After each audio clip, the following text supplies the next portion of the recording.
اعوذ باللہ من الشیطان الرجیم بسم اللہ الرحمن الرحیم الحمد للہ رب العالمین والصلاة والسلام علی سید الانبیاء والمرسلین سیدنا و نبینا و شفیعنا ابی القاسم محمد وآلہ الطیبین الطاہرین اما بعد فقد روی عنہم علیہم السلام شیعتنا من فاضل تینتنا اذا فرحنا فرحوا یفرحون لفرحنا ویحزنون لحزننا۔ اس وقت کی ہماری گفتگو مادر حضرت ابو الفضل العباس جو 4 بیٹوں کی ماں تھی اور انہوں نے اپنے چاروں لال حسین کے ساتھ بھیج دیے تھے، جو سب کے سب کربلا میں شہید ہوئے، یعنی جناب ام البنین علیہ السلام سے مربوط ہے۔ متعدد روایات کے مطابق 13 جمادی الثانیہ سن 64 ہجری حضرت فاطمہ کلابیہ یعنی جناب ام البنین کی شہادت وفات کی تاریخ ہے۔ ایک چھوٹی سی وضاحت یہ کر دوں، ہمارے علماء محققین نے یہ بات لکھی ہے کہ اس گھرانے سے متعلق بہت سے افراد ہیں جن کی موت کے سلسلے میں یقین سے تو نہیں کہا جا سکتا کہ ان کو شہید کیا گیا، لیکن امیر شام معاویہ ہی نے اپنے ظلم اور مکر کے دور حکومت میں اپنی فوج میں ایک ایسا سیکشن بنایا تھا، ایک ایسا شعبہ بنایا تھا جس کا کام معاویہ جسے چاہے اسے خاموشی سے قتل کر دینا تھا، اور اس کا وہ سیکشن عربی میں اس کے لیے لفظ تھا کہ شہد میں زہر دے کے مارنے والے۔ جناب مالک اشتر کی شہادت بھی اسی ذریعے سے ہوئی تھی، اور اگر یہ دیکھا جائے تو یہ معاویہ کی ایجاد نہیں تھی۔ آج بھی حکومتیں کرتی ہیں، لوگ غائب ہو جاتے ہیں یا موت ہو جاتی ہے اور پتہ نہیں چلتا کیسے موت ہو گئی۔ ہمارے اسی ملک میں ہندوستان میں ایک جج کی موت بھی اسی طرح سے آج تک راز بنی ہوئی ہے۔ اسی طرح سے خود معاویہ سے پہلے بھی جناب سعد ابن معاذ علیہ الرحمہ، جنہوں نے امیر المومنین علیہ السلام کی کھل کے حمایت کی تھی اور غدیر کے اعلان کی بنیاد پر وہ مسلسل مولا علی کی ولایت کا اعلان کرتے تھے، ان کو جلا وطن کر کے شام بھیج دیا گیا تھا، اور پھر وہ وہاں پہاڑ میں پر مردہ پائے گئے اور شہرت دی گئی کہ ان کو جنوں نے رات میں تیروں سے مار دیا، جبکہ حکومت کی سازش سے رات کے سناٹے میں انہیں تیر مار کے شہید کیا گیا تھا۔ بہت سی ایسی شخصیتیں ہیں جن کو ہم تاریخ میں ثبوت تو نہیں ملتا کہ شہید کیے گئے ہیں، مگر ان کی موت ان حالات میں جو اس وقت وہ خدمات انجام دے رہے تھے، وہ حکومت کے لیے بہت دشوار ہوتا تھا ان کا وجود، پھر ان کی موت ہو جاتی تھی۔ اسی میں حضرت زینب سلام اللہ علیہا کا مسئلہ بھی ہے، اسی سلسلے میں جناب ام البنین کا مسئلہ بھی ہے۔ جناب ام البنین کربلا کے بعد جو مہم چلائی تھی سید سجاد علیہ السلام نے، وہ مہم تھی کربلا کے پیغام کو نشر کرنا، اور کربلا کے پیغام کو نشر کر کے مقصد حسینی یعنی دین کو بچانا، ظالم کی نقاب کشائی کرنا، ظالم کو پہچنوانا، مظلومیت کا تذکرہ کر کے لوگوں کو ظالم سے متنفر کرنا اور مظلوم کی حمایت میں لانا تاکہ آئندہ کسی کو ظلم کرنے کی ہمت نہ ہو۔ اس کے لیے مختلف تدبیریں اپنائی گئی تھیں۔ سید سجاد خود مسلسل جب تک زندہ رہے سید الشہداء پہ گریہ کرتے رہے، روتے رہے، گھر میں بھی بیٹھ کے گریہ کرتے تھے، گھر سے باہر بھی جہاں موقع ملتا تھا حسین پر گریہ فرماتے تھے۔ بازاروں میں گزرتے ہوئے جانوروں کے کٹے ہوئے سروں پر قصابوں کو کپڑے ڈالنا پڑتے تھے، اس لیے کہ اگر ادھر سے علی بن الحسین گزریں گے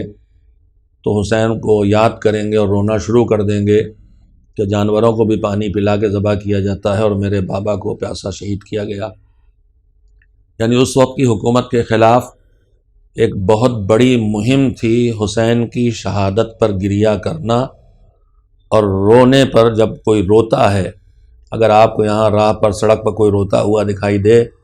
تو ایک دم سے آپ کے ذہن میں خیال پیدا ہوتا ہے کہ کوئی مصیبت زدہ ہے، اور اگر ذرا سے بھی دل میں انسانیت ہے تو آدمی کو ہمدردی پیدا ہوتی ہے، اور اگر ذرا سے ہمت ہے تو آگے بڑھ کے پوچھتا ہے کہ کیوں رونے والا کیوں رو رہا ہے، یہ بچی کیوں رو رہی ہے، یہ بوڑھی خاتون کیوں رو رہی ہے، یہ جوان کیوں رو رہا ہے، کوئی حادثہ ہوا ہے، کوئی ظلم ہوا ہے، اور اگر انسانیت اور جرت بھی ہے تو پھر اس کی مدد کرنے کے لیے کھڑا ہوتا ہے۔ گریہ میں یہ کشش ہے، عزا میں یہ کشش ہے کہ وہ دلوں کو کھینچ کے لاتی ہے۔ سید سجاد نے اس وقت دین کی حفاظت کے لیے، دین تک لانے کے لیے، سید الشہداء کے مقصد کے لیے یہ طریقہ کار اپنایا تھا۔ ساری عمر حسین پر گریہ میں گزاری۔ روایات کہتی ہیں کہ جناب ام البنین علیہ السلام شہادت کی خبر سننے کے بعد جب جناب نعمان ابن بشیر یا بشیر ابن نعمان آئے ہیں اور انہوں نے مرثیہ پڑھا ہے مدینہ منورہ میں آ کے، تو اس وقت بشیر کہتے ہیں، بشیر ابن جزلم تھے بظاہر، بشیر کہتے ہیں کہ ایک خاتون جو بزرگ تھیں گود میں ایک بچہ لیے ہوئے تھی، کندھے پہ بٹھائے تھیں، اور وہ جب انہوں نے مرثیہ پڑھنا شروع کیا کہ اے مدینے والو، مدینہ رہنے کے قابل نہیں رہ گیا، اس لیے کہ اب مدینہ کا باشندہ حسین کربلا میں پیاسا شہید کر دیا گیا، اس کے سر کو بازاروں نوکے نیزہ پہ پھرایا گیا اور ان کا بے سر کا بدن زمین کربلا پہ خاک و خون میں غلطہ پڑا تھا۔ اس مرثیے کو سن کے سب امٹ پڑے تھے۔ بشیر کہتے ہیں کہ ایک بزرگ خاتون کندھے پہ بچے کو بٹھائے ہوئے سنبھالے ہوئے آئیں، مرثیہ یہ پڑھ رہے تھے، لیکن اس کے بعد انہوں نے آتے ہی پہلا سوال یہ کیا کہ حسین کی خبر دو مجھے۔ بشیر کہتے ہیں کہ میں سمجھا کہ یہ ذہنی لحاظ سے کچھ کمزور ہے، معوف ہو گیا ہے ذہن ان کا خاتون کا، میں تو حسین کی شہادت کی خبر دے رہا ہوں، لیکن کسی نے بتایا کہ یہ ابو الفضل العباس کی ماں ام البنین ہیں۔ بشیر کہتے ہیں میں ان کی طرف متوجہ ہوا تو انہوں نے پھر کہا مجھے حسین کی خبر دو۔ بشیر کہتے ہیں میں نے دیکھا کہ ان میں تحمل نہیں ہے، اگر میں ان کے چاروں بیٹوں کی شہادت کی خبر دے دوں یہ برداشت نہیں کر سکیں گی، تو انہوں نے سب سے پہلے جناب ام البنین کے چھوٹے بیٹے کا نام لیا، کہا کہ عثمان تمہارے بیٹے شہید ہو گئے۔ ام البنین نے پھر کہا مجھے حسین کی خبر دو، انہوں نے کہا اور تمہارے بیٹے عبداللہ بھی شہید ہو گئے۔ کہا میں یہ کہہ رہی ہوں مجھے حسین کے بارے میں بتاؤ، میرا حسین کیسا ہے؟ کہا کہ تمہارے بیٹے جعفر بھی شہید ہو گئے۔ کہ میں تم سے پوچھ رہی ہوں حسین کے بارے میں، حسین کیسا ہے؟ کہاں ہے میرا حسین؟ کیا حال ہے میرے حسین کا؟ کہا آپ کے بیٹے ابو الفضل العباس بھی شہید ہو گئے۔ کہا تم نے میرے جگر کے ٹکڑے ٹکڑے کر دیے، میں تم سے مسلسل پوچھ رہی ہوں میرا حسین کیسا ہے، میرا حسین کیسا ہے؟ بشیر نے کہا حسین کربلا میں گلا کٹا کے شہید ہو گئے، سر پیٹ لیا جناب ام البنین نے۔ ہمارے علماء نے، شیخ امام قانی نے، شہید ثانی نے لکھا ہے کہ یہ جناب ام البنین کی معرفت کا اعلیٰ ترین نمونہ ہے کہ جس کے 4 بیٹے شہید ہو گئے ہوں اور اسے شہادت کی خبر مل رہی ہو، اور اس کے باوجود وہ حسین کے لیے بے چین ہو کہ حسین ظلامت ہیں کہ نہیں ہیں، یہ امام کی معرفت اور ان کی قدر و قیمت کے پہچاننے کا عروج ہے۔ روایت یہ بھی کہتی ہے کہ جب قافلہ مدینے سے نکل رہا تھا، جناب ام البنین مدینے میں کیوں رہیں؟ یہ امام حسین علیہ السلام کے فیصلے تھے کہ کس کو کہاں چھوڑا جائے اور کس کو کہاں نمائندہ بنایا جائے۔ کسی کے کربلا ساتھ نہ آنے کا مطلب یہ نہیں ہے کہ وہ حسین کے ساتھ نہیں۔ ام البنین نے اپنے چاروں بیٹوں کو ساتھ کیا تھا حسین کے، اور جتنے لوگ ساتھ جا رہے تھے ان سے کہا تھا دیکھو حسین کے ساتھ جا رہے ہو، ان کی آنکھیں بن کے رہنا، ان کا دل بن کے رہنا، اور ان کی نصرت زندگی کے کسی مرحلے میں نہ چھوڑنا۔ جو سب سے کہہ رہی ہو اس نے اپنے بچوں کو کیسے پالا ہوگا، خود اندازہ لگائیے۔ اسی لیے ابوالفضل العباس سے زیادہ حسین کا مطیع آپ کو کوئی نہیں ملے گا۔ ہم حضرت ابوالفضل العباس علیہ السلام کی شجاعت کے تذکروں میں کبھی کبھی اپنے جذبات کا شکار ہو کے ان کے کردار کو ایسا پیش کرتے ہیں جیسے وہ کوئی بہت جذباتی شخصیت تھے اور بس ان کے ہاتھ ہر وقت تلوار پہ رہتا تھا۔ بے شک وہ انتہائی بہادر تھے اور ان میں انتہائی درجہ طاقت تھی، ایک لشکر پہ بھاری تھے، مگر انہوں نے اپنے جذبات کو کبھی بھی امام کی اطاعت کے سامنے آنے نہیں دیا۔ ہم کبھی کبھی ایسے حضرت عباس کے کردار کو پیش کر دیتے ہیں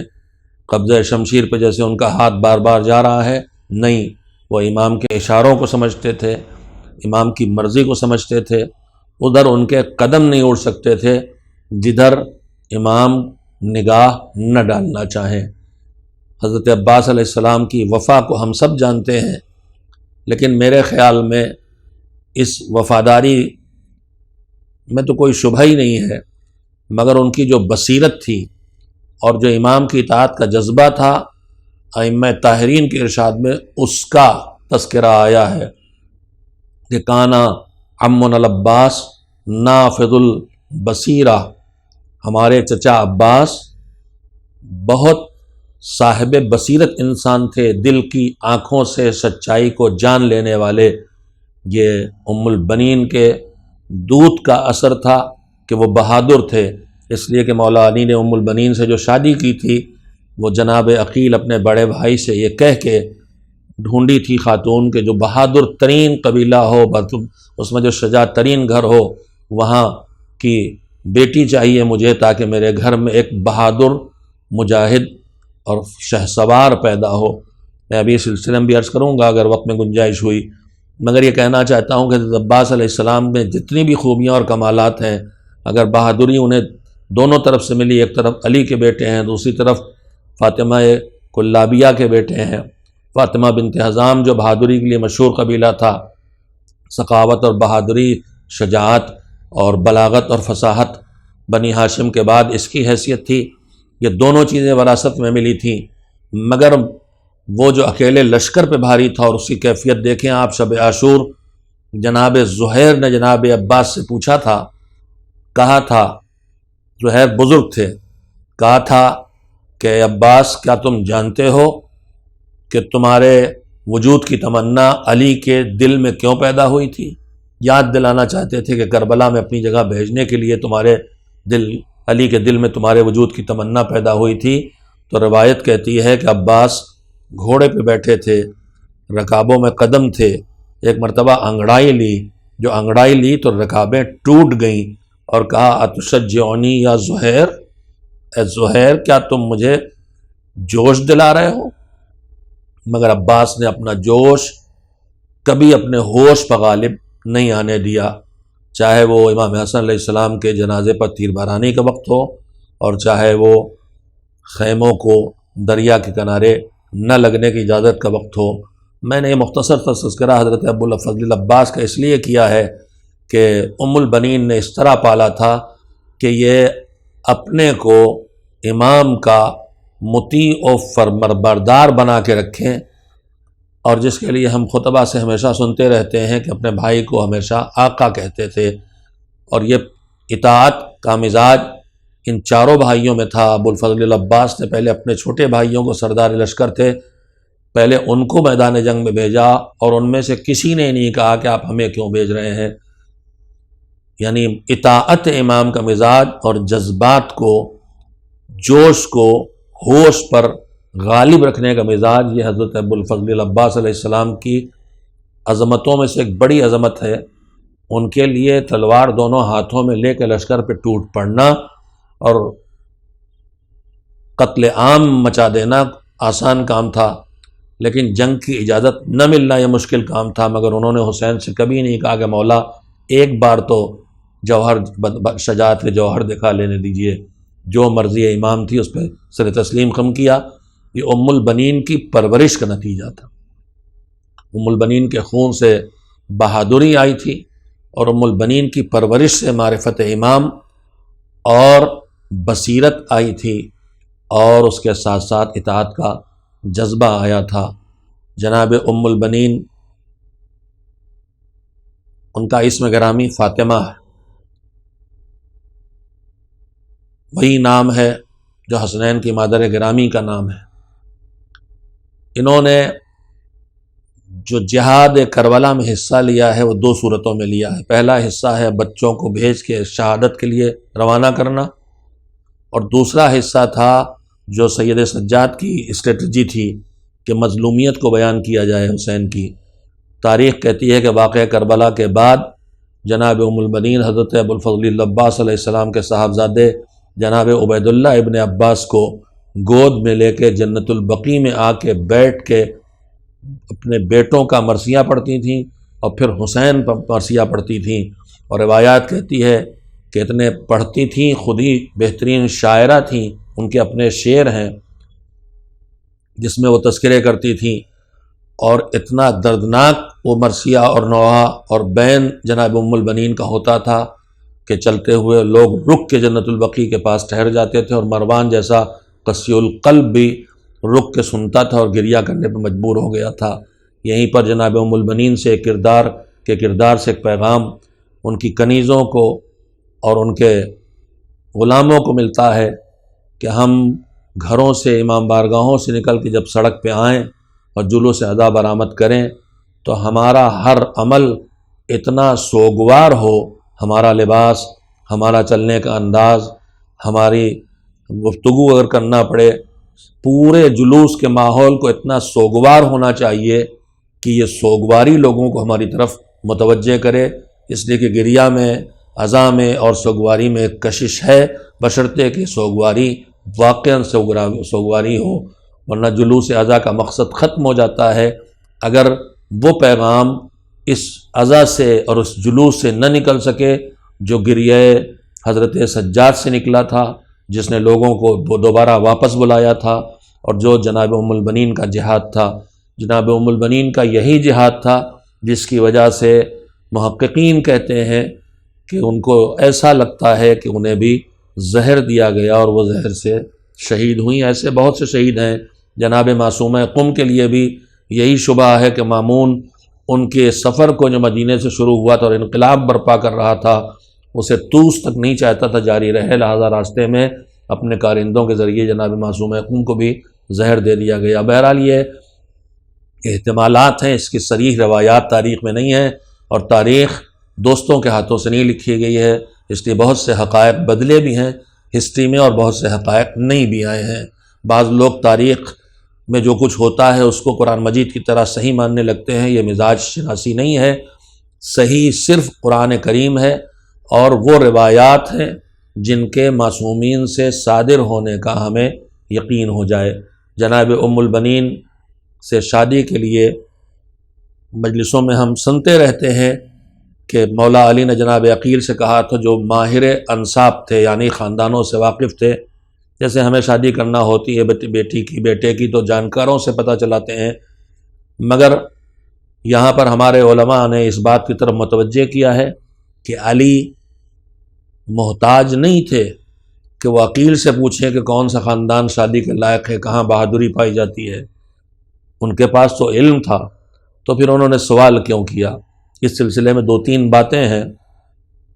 ایک بات جو تقریباً تمام محققین نے جس بات کو محسوس کیا اور لکھا ہے کہ اصل میں مولا خود نہیں پہچاننا چاہتے تھے، وہ تو جانتے تھے کہ کس سے انہیں شادی کرنا ہے، کون سا کنبہ، کون سا گھر، کون سا باپ، کون سی ماں، کس کی بیٹی فاطمہ کلابیہ کون ہیں، ان کی دادی کون تھیں، ان کے باپ کون ہیں، مگر فرمائش اس لیے کی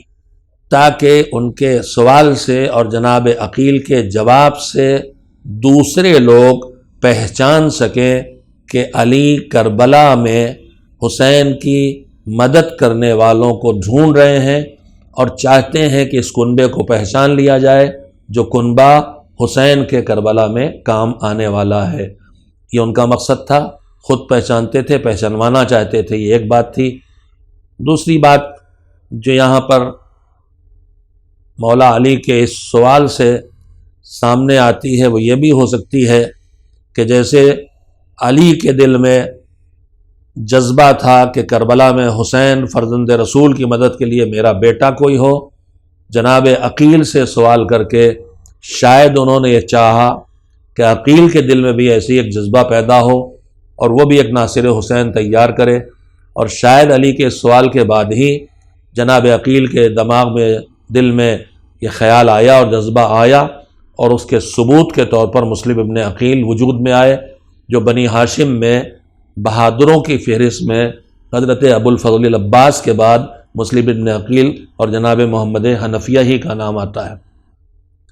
تیسری بات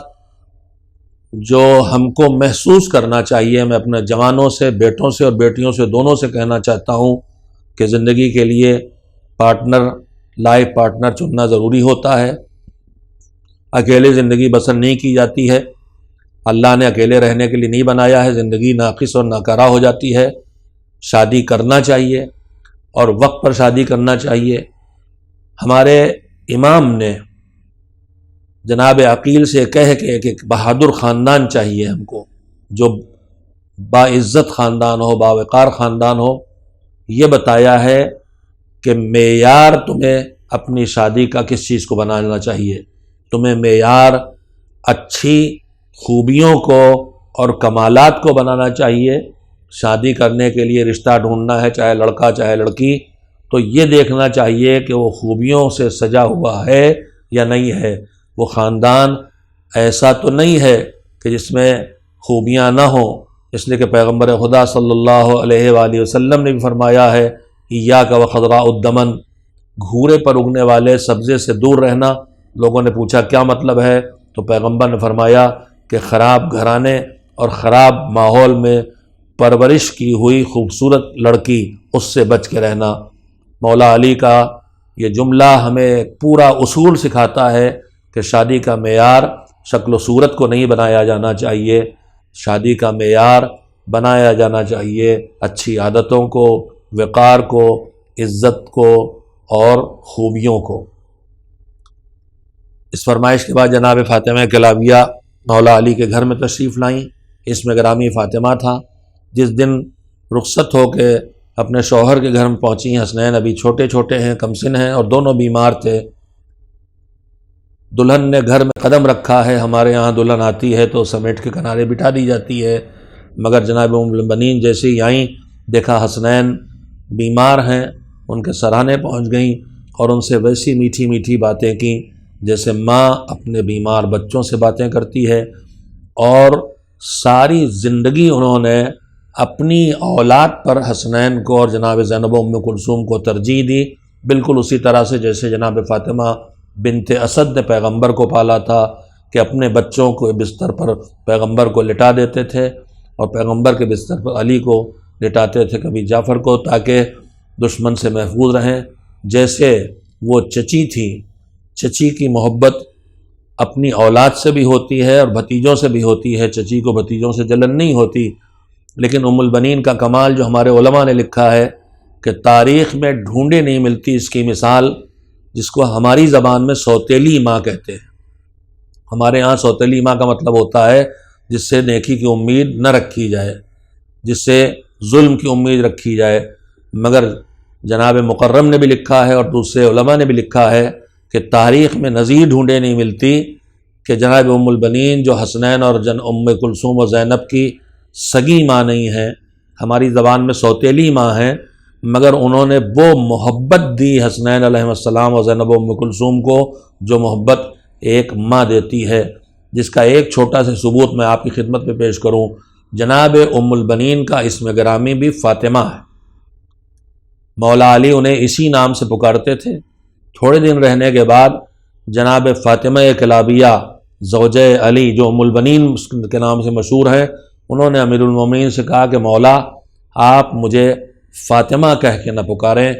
اس لیے کہ ہو سکتا ہے یہی نام حسنین کی مادر گرامی کا بھی ہے، ہو سکتا ہے اپنی ماں کا نام سن کے ان کو ماں یاد آتی ہو اور انہیں کوئی تکلیف ہوتی ہو،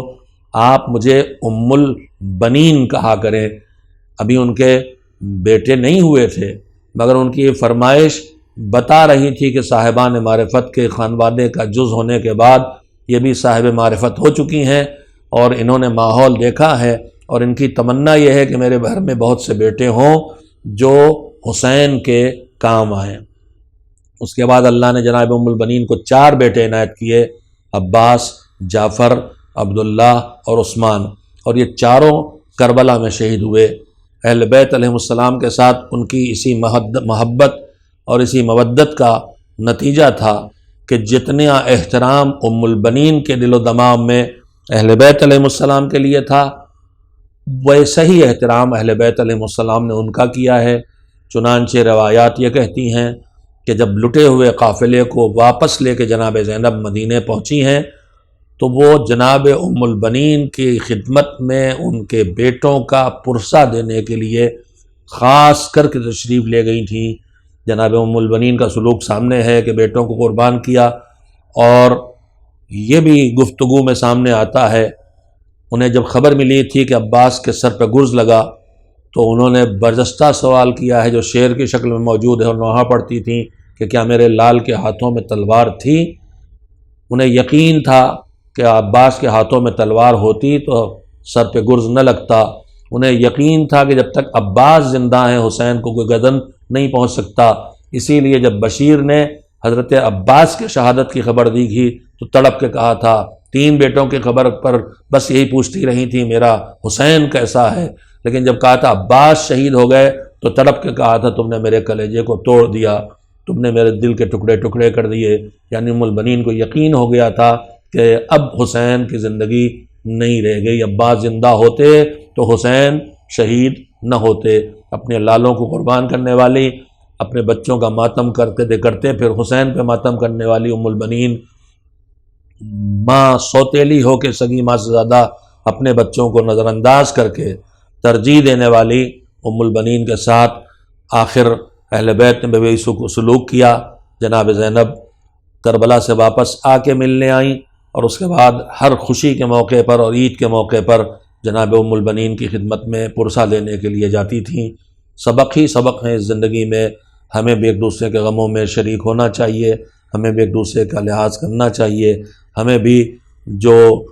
بچے کنبے میں ایسے ہوں جن کی مائیں نہ ہوں یا باپ نہ ہوں یا وارث نہ ہوں یا توجہ نہ دیتے ہوں، ہمیں ان کی طرف خصوصیت سے توجہ دینا چاہیے، ہمیں اپنے جوش پر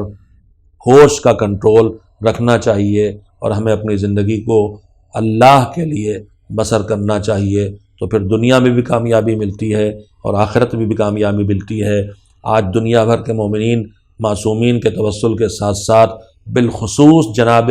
ام البنین کا توسل اختیار کرتے ہیں، اور ان کے القاب میں ایک لقب باب الحوائج بھی ہے۔ جنہوں نے اپنا سب کچھ اللہ کے حوالے کر دیا، اللہ نے بھی ان کو یہ شرف دیا ہے کہ جب ان کے نام سے ایصال ثواب کر کے سید محمود شاہ رودی علیہ الرحمہ جو آیت اللہ العظمیٰ تھے، ان کا کہنا ہے جب مجھ پر کوئی بڑی مشکل پڑتی ہے تو میں 100 بار صلوات پڑھ کے اس کا ثواب ام البنین کی خدمت میں ہدیہ کرتا ہوں، اور مالک میری مشکل سے مجھے نجات دے دیتا ہے۔ مالک سے دعا ہے کہ ہم سب کو توفیق عنایت فرمائے کہ ہم اس خادمہ خانوادہ اہل بیت ام البنین ام العباس حضرت فاطمہ کلابیہ کی طرح اپنی آغوش میں پال کے وہ نسل تیار کریں جو اطاعت امام میں آگے بڑھنے والی ہو